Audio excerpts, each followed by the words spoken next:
So first of all, I want to tell you about a project in the UK to track cuckoos. Now, everybody knows the cuckoo, right? The cuckoo, every spring you can hear this bird, or at least we used to be able to hear it a lot. But in Britain, the cuckoo has decreased in numbers significantly over the last 20 years. And scientists didn't really understand why. Now, we suspected that British cuckoos went to Africa for the winter, but we didn't know that at the time. So they came up with using this new technology, which is a little transmitter, which is light enough to be carried on the back of a cuckoo, like a little backpack.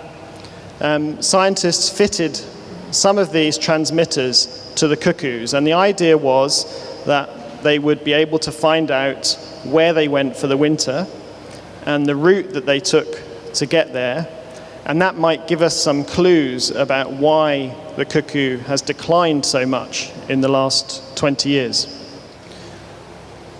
So this is a picture of a cuckoo that's just had his transmitter fitted. And you can see there, it says it's got a little tiny solar panel which powers the transmitter. So as long as the cuckoo is active in daylight and it's not under the canopy, this little solar panel will charge the transmitter, and then the transmitter will send out the position on an almost daily basis. So we can have close to real-time tracking of these birds as they make their journeys. Now, the difference between this project and previous scientific projects was that it was decided to involve the public in the cuckoo tracking project. So schools were invited to give names to the cuckoos, and the pupils at those schools then followed the progress of the cuckoos on a dedicated website. And very soon, scientists found out where cuckoos go and the route that they took to get there. So this is a map showing the route of just one British cuckoo and the route it takes south through southern Europe, across the Sahara Desert, and they normally do that crossing of the Sahara Desert in one go, spend the winter south of the Sahara in the Congo, and then return via a slightly different route to the west back to the UK the following spring. So this was very new information that scientists discovered about the cuckoo from this project. Now, what the study revealed, interestingly, was that the British cuckoos, there are two groups. One set takes a easterly route through Italy to cross to Africa and then across the Sahara, and others take a westerly route through Spain, Portugal, and across the Sahara, that route. And what this study told us was that the birds that travel the easterly route via Italy were doing much better than the ones on the westerly route. So for some reason, the birds on the westerly route were struggling with their migration to and from Africa. And that was explaining why the cuckoos were declining in the UK. Now, because of the public engagement through the schools, these cuckoos became very famous in Britain. So they appeared on primetime BBC television on a program called Springwatch, which is a very popular program in Britain that looks at wildlife in the spring. It also now have an autumn watch as well. They're on the BBC website. They featured in all sorts of magazines. And what this did was it publicized the issue so much, and people could go onto the BTO website, the organization that ran this project, and they could sponsor a cuckoo. So if you liked the name of one particular cuckoo, you could go on there, pay £5, and then you would receive email updates every time your cuckoo made a move, a significant move. And what this did was generated lots of money, which they were able to then put back in to do more research, not just for cuckoos, but for other birds that are in trouble. So it was a very, very successful project scientifically, public engagement, and financially in terms of raising resources for conservation. Now, inspired by this, I want to tell you about a project that we have just recently put together in Beijing. And this project relates to the Beijing swift. Now, the swift is perfectly designed for life in the air. So it has long, thin wings, and it can glide for long periods without using much energy. It eats in the air. Does anybody have a guess what it eats?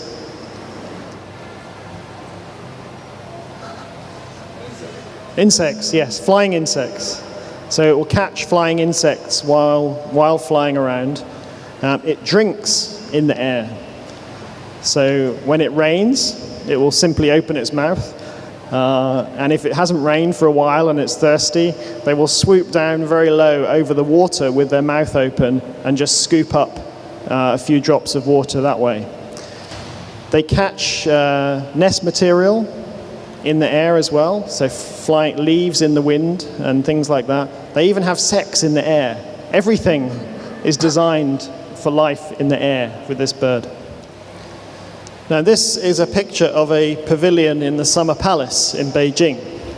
And this pavilion is home to about 100 pairs of swift.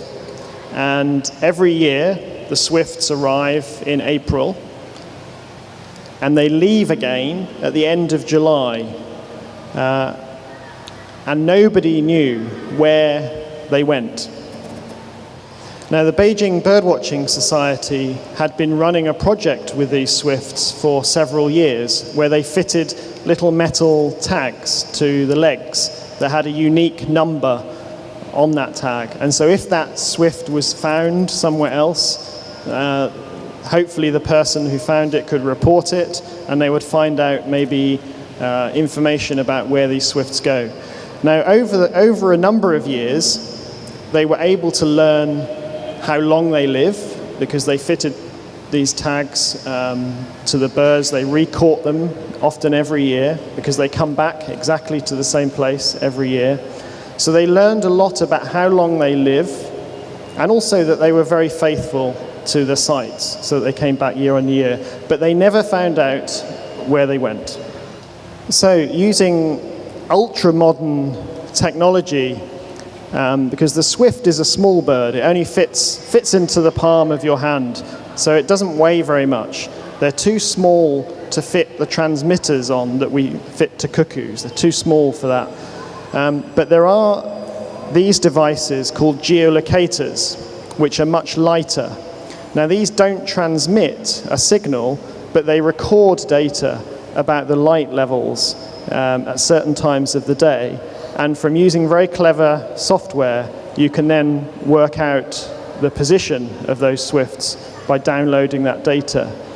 Now, we already knew that the swifts came back to the same place every year, so we were confident that if we fitted 30 of these geolocators to swifts, we would have a very good chance of recapturing some of those the following year, and then we would be able to download the data and find out for the first time where the swifts went. And this picture is of a volunteer from the Beijing Birdwatching Society releasing a swift after it's had its little backpack fitted. Now, we then had an agonizing wait for a whole year before the swifts returned, before we were able to find out where they went. And there was a lot of speculation about where the swifts went for the winter. So some people thought maybe they go to Australia. Some people thought, no, they can't fly that far, surely. They must spend the winter in India or Southeast Asia. So where do you think the swift goes for the winter? Any ideas? India. India, yeah? Close, sort of. Anyone else? Okay, I'll put you out of your misery, because, of course, the truth was actually much more amazing than even we suspected. because they go all the way to South Africa, which is a journey of more than 12,500 kilometers. Now, I think they crossed something like 13 country borders during that journey. No passport, no visa, no luggage, except for their little backpack on their back. Now, the amazing thing, because we know that the swift spends nearly all its time in the air, is that they do this journey without landing. So they fly from Beijing to South Africa and back without landing.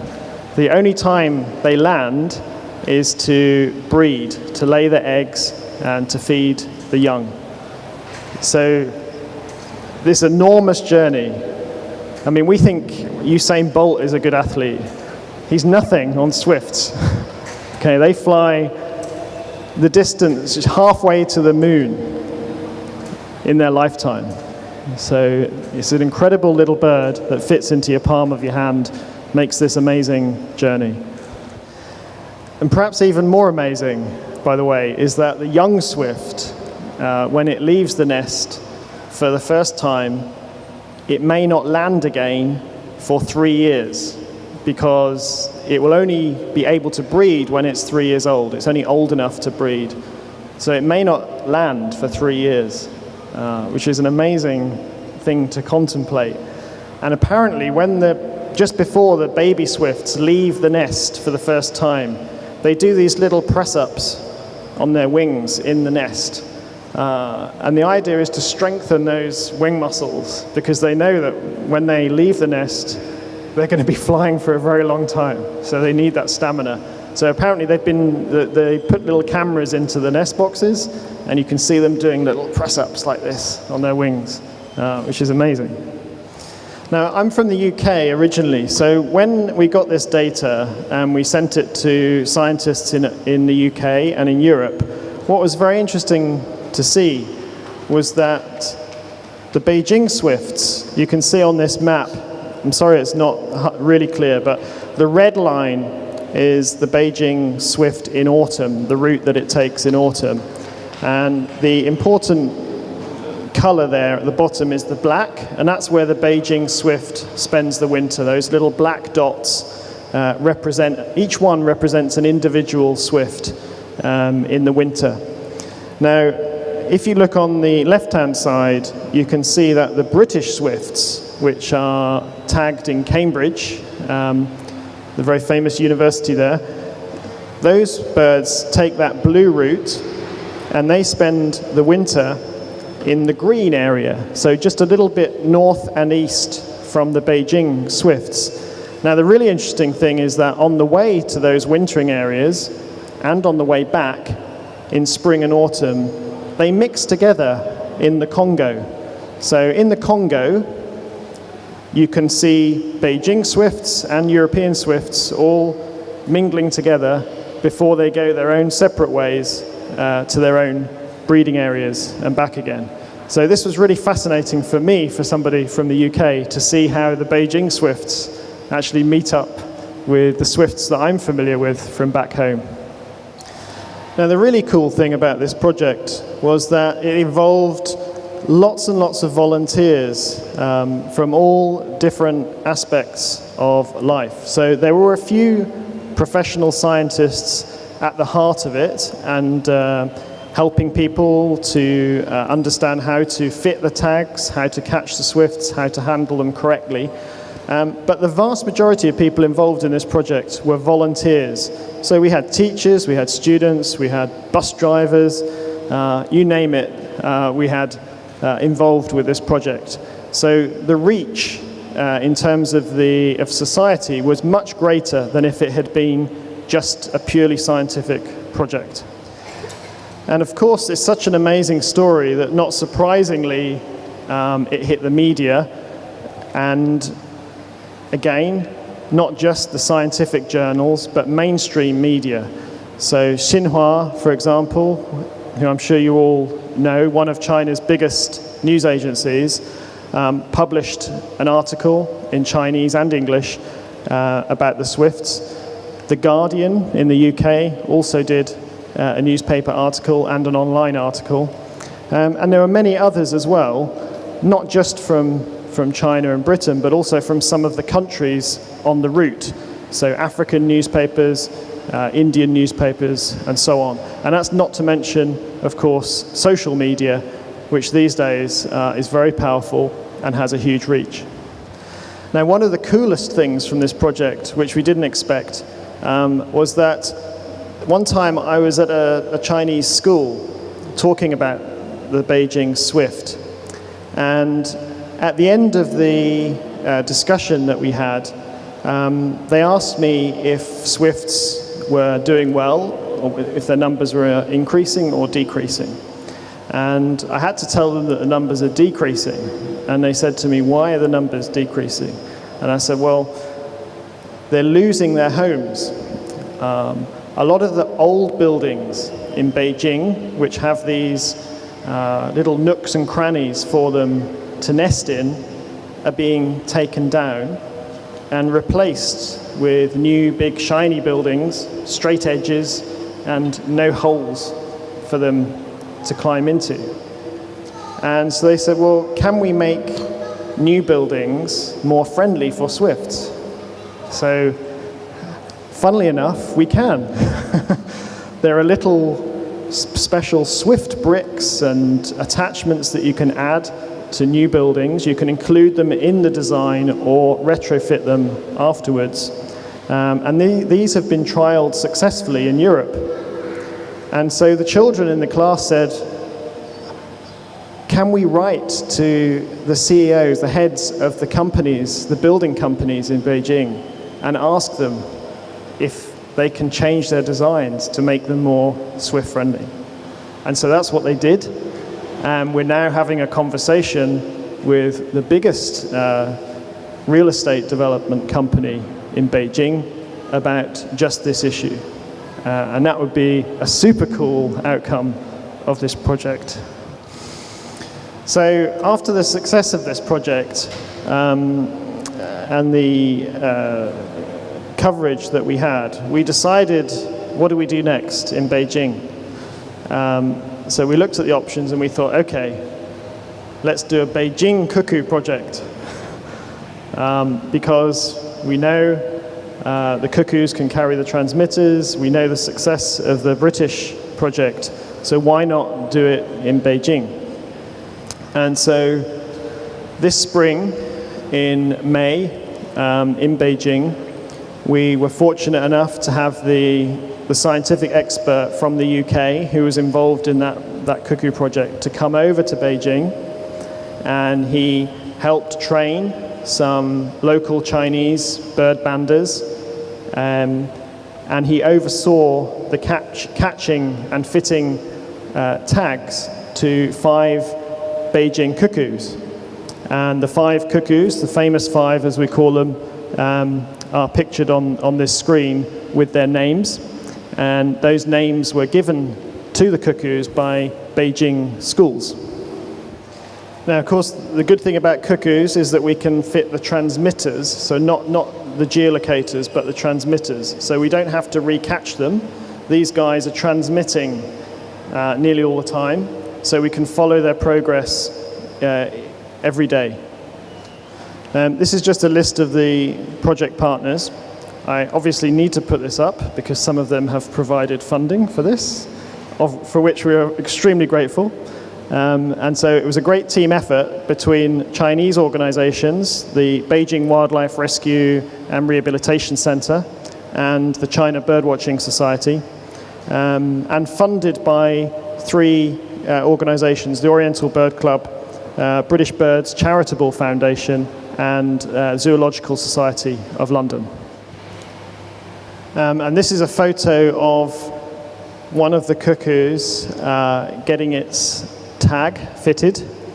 And this cuckoo was called Skybomb Bolt, named by one of the local schools, and he was tagged at a wetland called Hansheqiao, which is not far from the Beijing Capital International Airport.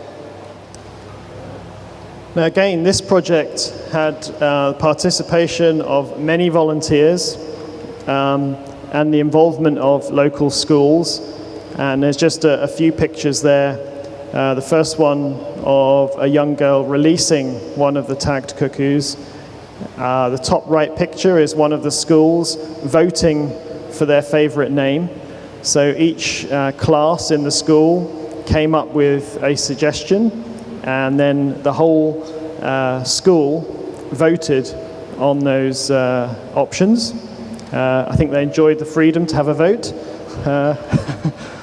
So that was a bit of fun. And the bottom right photo there is a local school at Yanqing Second Middle School, on a field trip to one of the sites where the cuckoos were tagged. And they gave a name to one of the cuckoos too. Now, just as with UK cuckoos before the UK project, we didn't know where Chinese cuckoos go for the winter, and we didn't know how they got there. So again, we sort of had a little competition. Who's going to guess where they're going to go? Some people thought maybe Southeast Asia, some people thought India, some people thought, well, maybe they follow the swifts all the way to Africa. Any guesses?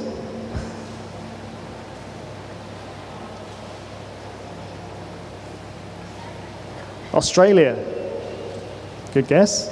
Well, we had a little poll online, and these are the results. So right now, we're in a very exciting moment for this project, because the cuckoos have started their autumn migration. They've left Beijing, and they're on their way somewhere. And 2 days ago,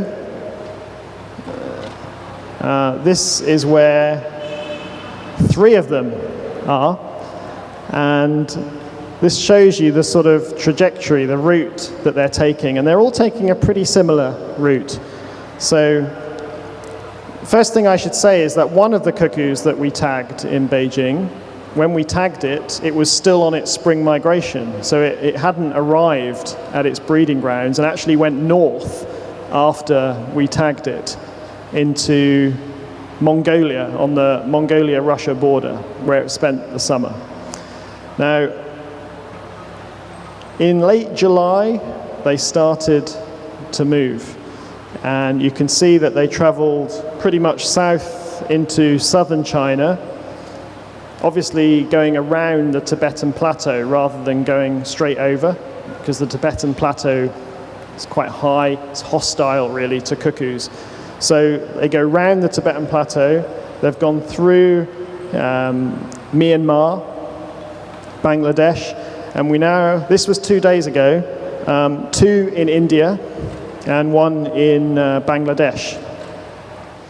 So the cuckoo, they started the migration in July, and by September they were in this South Asia area, and they'd spent about a month in India, Bangladesh area.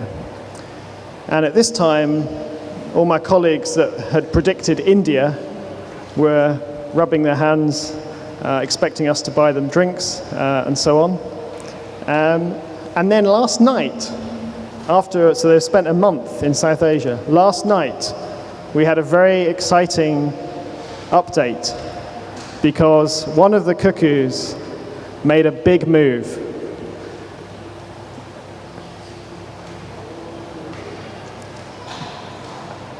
So right now, this cuckoo is over the Arabian Sea, heading towards Africa. Now, when we picked up this signal last night, he'd already flown 2,000 kilometers from his previous position in central India without stopping, 2,000 kilometers, and he still had more than 1,000 kilometers to go to reach land in East Africa. So we have everything crossed that he's going to make it, and that hopefully tonight, tomorrow, maybe the day after, we pick up the next signal.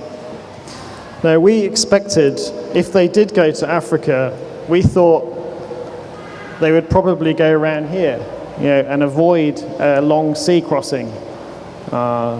Obviously over the sea there's no food for them, but maybe around the coast they can get food. But no, he's gone straight across a very long sea crossing here. Now what's really interesting is if you look at the rainfall patterns in India and Eastern Africa, and you can see, when you look at the rainfall patterns, you can see why they make this move. Because cuckoos like to feed on soft-bodied invertebrates. So caterpillars are a favorite food. And caterpillars are in abundance in areas that have just been rained on. So areas that receive a lot of rain, that's when the caterpillars emerge. Now in September and October, the winds come off the Arabian Sea and there's rainfall in Western India. And so that's why it's been really good for the cuckoos to stay in India during September and October.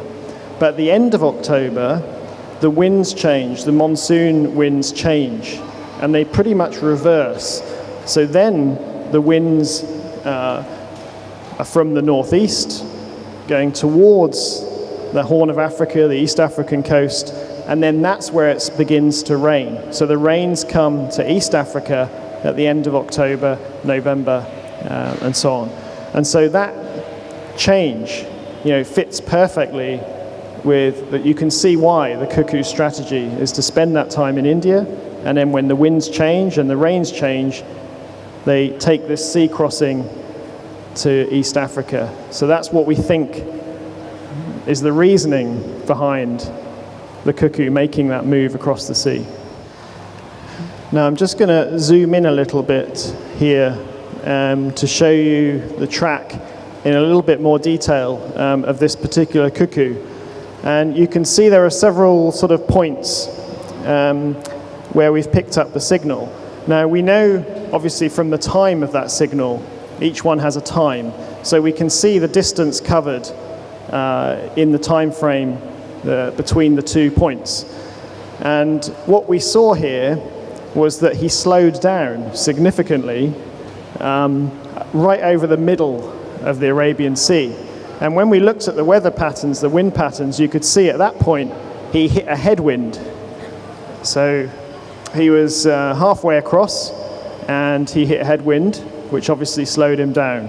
Thankfully, the headwind only lasted about 3 or 4 hours, and then he had a strong tailwind. So we hope that he's going to now sail across to East Africa without any difficulty. So fingers crossed. So again, this project has generated a lot of interest, not only among the schools and the volunteers that have been involved, but we've also had a lot of media coverage. And again, the article on the screen there is actually from the Times of India. So one of the cuckoos, called Flappy, made a stay in Jaipur in India, and so the Indian Times then did a feature about Flappy staying in Jaipur. Very nice place to stay, I understand. Never been myself, but people say it's very nice. And that was one of a series of articles in the media. Now, we've obviously had coverage in China, Science and Technology Daily, the Beijing Evening News, which has a huge circulation, and of course also on social media. So there's been a huge reach with this project, and we estimate more than 2 million when you look at all the hits on WeChat, Twitter, Facebook, everything else. That it's a rough estimate, but it's somewhere around that. So the number of people that have been engaged in this project in some way is huge. And just a few days ago, I was really touched to get an email from a teacher in Hunan province in China. And she had read about this project on social media, and she decided to do a dedicated lesson in her class at school, the school where she taught, to talk about bird migration and the importance of conservation using the Cuckoo project as the sort of core for that lesson. So that was really, really fantastic to hear that. So to sort of bring all this back to my original point, I think if we can do more and more conservation projects like this that engage the public and in a participatory way, rather than just sticking to traditional scientific methods, we have a chance of bending that curve and following the upper dotted pattern instead of the downward one that we're currently on at the moment. So that's everything. Thank you very much for listening. Hope we have time for questions. OK， 好，多謝晒大家。By the way, there is a website where you can follow these cuckoos. So if you want to visit and have a look and see the latest, the URL is on the bottom of this screen here. So we'll keep this up for a few minutes.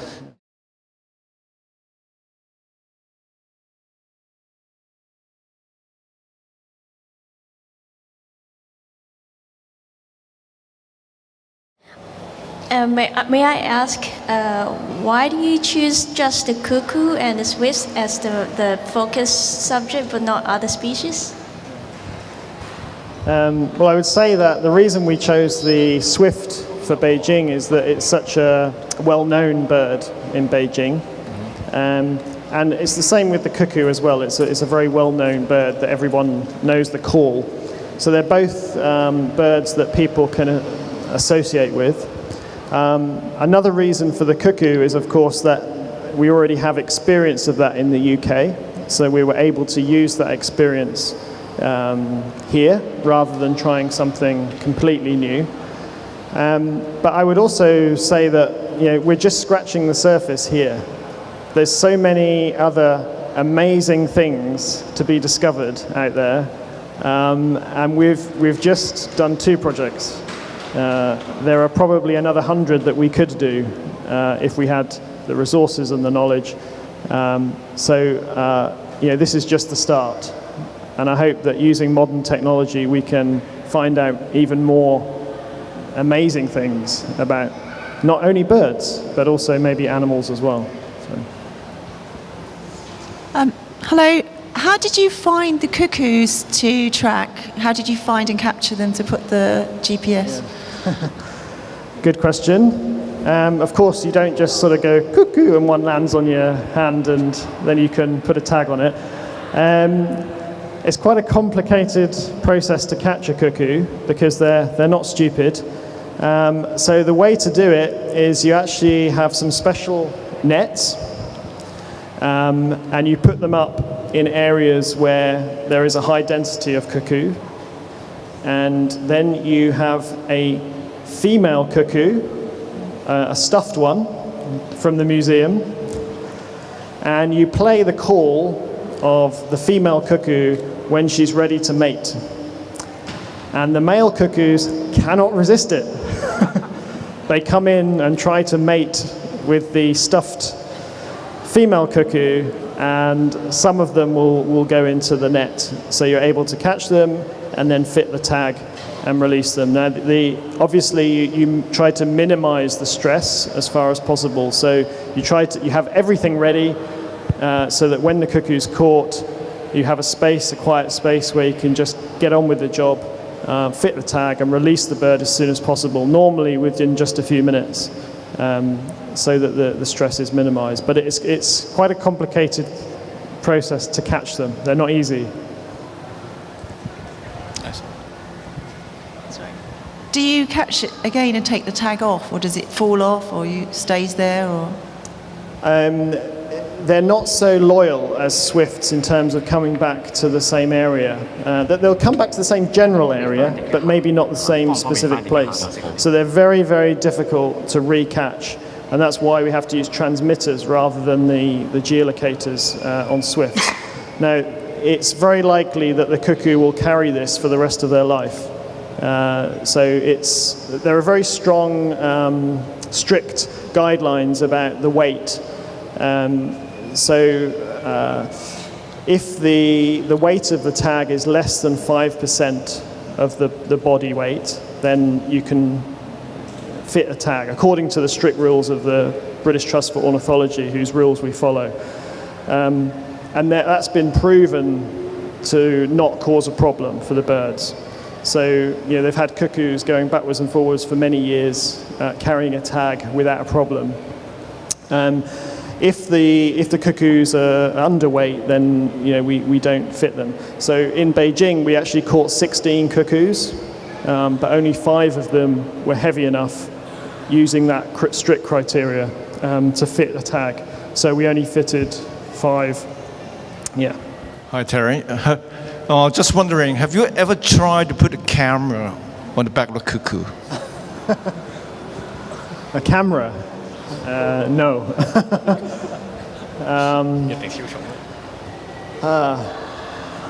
I mean, maybe if the technology improves and becomes smaller. I mean, every year we get smaller and smaller tags, which allows us to track smaller and smaller birds.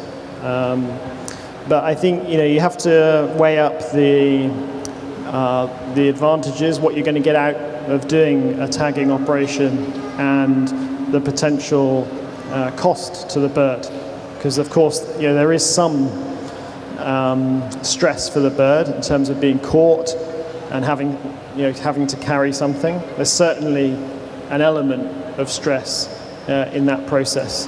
And where you can discover a lot of scientific information and engage the public in a very positive way in a large scale, then I think the balance is certainly in favor of doing a project to fit a camera. I don't know, but who knows? I think in future, there are many possibilities as technology proceeds, and maybe it would be a good thing to do. But I don't know. And just to say on the tag issue, the tags we fitted to cuckoos weigh 4.5 grams, so they're tiny, and already this year they've now come out with a tag that is 1.5 grams. So this technology is advancing very fast, and it's opening up more and more possibilities to find out amazing things about more and more birds. So I expect that in the next few years, there will be many more discoveries, maybe even more amazing than the swift or the cuckoo. Do the swifts ever go to sleep? What do they do about sleep? Yeah, that's a good question. They do, of course, but their sleep is different to our sleep. So they don't switch off as much of their brain as we do. So when we sleep, we're not conscious at all. But swifts rotate. Apparently, they rotate parts of their brain to sleep, so they maintain their consciousness. But most swifts at night, they will fly up very high and then effectively go on autopilot, doing circles until the morning. And apparently this helps to calibrate their internal GPS system as well, because they obviously have their own incredibly advanced navigation system, because they're able to fly from South Africa all the way back to the same pavilion in the Summer Palace at Beijing. So they have an amazing way of doing that we don't really understand. And apparently this nightly flight up high helps to recalibrate that internal GPS system. This is what scientists believe, but there's still a lot we don't know. Yeah. Thank you for the very interesting speech. I'm interested in the education part, and with the 2 projects that you are leading on, how would you sustain the education with the school and the public? What is the next step after the cuckoo projects? Thank you. Thank you, Vivian. One of the things that we're doing, I mean, we have a series of things actually at various levels. So some of the engagements we have with schools are to do with naming the cuckoos, following them for maybe 12 months, 24 months. which is an extracurricular activity. Some we are working with on a more sustained basis. So some of the schools, 2 in particular, are learning about these projects as part of a environmental curriculum. So we've designed, it's a 10-week environmental curriculum, which is focused on biodiversity conservation, and it includes these projects as elements in that curriculum. And this curriculum is being piloted at the moment with 2 schools, and the plan is that we will scale it up next academic year, to more schools in Beijing. And then hopefully, if we can get resources to train people to be able to deliver that curriculum in other parts of China. So we're sort of using this as one element, if you like, of that engagement with schools, but it's not, everything. So we're hoping to develop something that is more long-term, sustainable, and strategic. That's the plan. And then eventually get the Chinese government to bring that in to the state curriculum. That would be the ultimate result. So Terry, anything else you want to say to everybody before we end for today? Just thank you for listening. Please follow the project on the website. And if you're rich, please consider giving us money to do more of these studies. Thank you very much. Okay.